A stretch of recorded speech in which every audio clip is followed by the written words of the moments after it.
Hello student, now we start next topic of unit 3rd, law of equipartition of energy. Okay, for a dynamical system in a equilibrium the energy associated with each degree of freedom कितनी आती है 1/2 kT. ठीक, constant energy आती है, कहने का मतलब वही आपने फाइंड आउट करनी है. ठीक है कि the energy process by each degree of freedom is 1/2 kT. Clear, ये चीज़ निकालनी है. तो हमें पता है काइनेटिक थ्योरी ऑफ गैसेस के according kinetic energy per molecule of gas कितनी आती है, ये आ रही है 1/2 V⁻² is equal to 3/2 kT.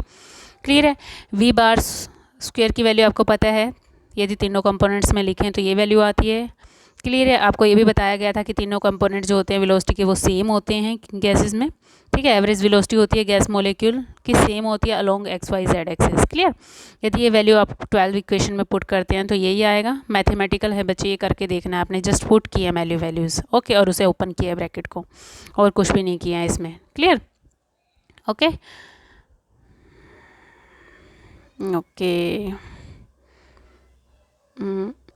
जब आप वैल्यूज़ को अरेंज करते हैं, ठीक है, कर चुके हो अरेंज. अब हमें पता है ये वैल्यू जो 1/2 m V⁻² है, क्योंकि वेलोसिटी कंपोनेंट सेम है. m मास जो मॉलिक्यूल्स का है एक सेम गैस का सेम था, तो ये तीनों कंपोनेंट्स भी सेम होंगे, जिसको हम इवन एनर्जी लिख सकते हैं. क्लियर. ये हमने इसको लिख लिया इवन एनर्जी. क्लियर.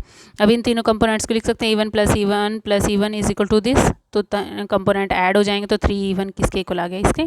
इवन की वैल्यू क्या आ गई है, इवन एनर्जी थी क्या आपके पास, जो 1/2 kT जिसकी वैल्यू आ रही है वो थी आपके पास एक सिंगल डिग्री ऑफ फ्रीडम के लिए जो एनर्जी आ रही थी. ठीक है, यही चीज़ आपने देखना था कि एक single each degree of freedom के लिए कितनी एनर्जी आ रही है आपके पास.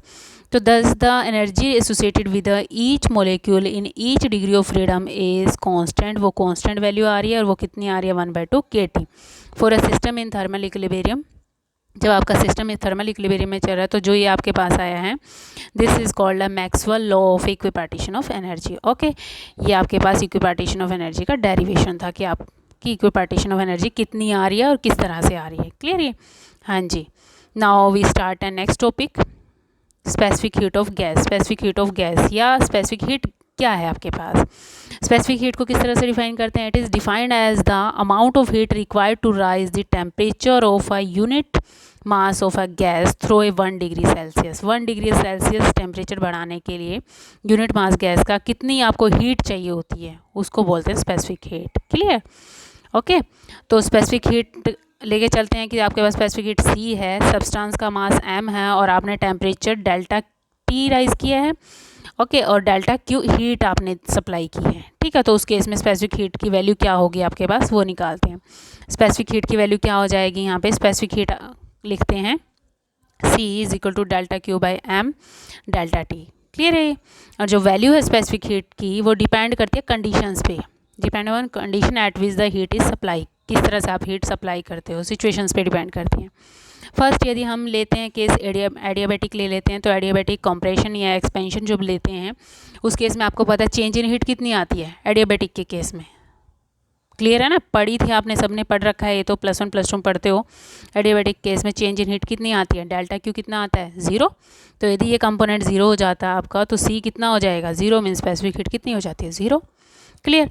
सेम यदि आप गैस को अलो करते हो एक्सपैंड और कंप्रेस करने के लिए आइसोथर्मली, तो आइसोथर्मल ΔT कितना है 0.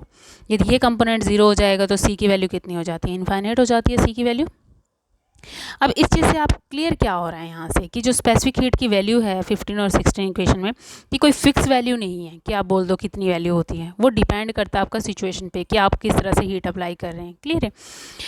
that the specific heat of a gas does not possess a unique value. It may have any value ranging from 0 to infinite, depend upon the specific heat of a gas.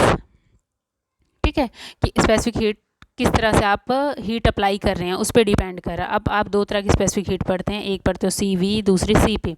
CV आपके पास होती है जो constant volume के लिए होती है specific heat, और CP आपके पास स्पेसिफिक हीट होती है कांस्टेंट प्रेशर के लिए. क्लियर. ये चीज़ क्लियर हुई, स्पेसिफिक हीट क्लियर हुई, आपके पास इक्विपार्टीशन ऑफ एनर्जी क्लियर हुआ. ठीक है, अब नेक्स्ट टॉपिक हम नेक्स्ट वीडियो में करेंगे. यहाँ तक किसी को कोई डाउट है तो पूछ सकते हैं. ओके.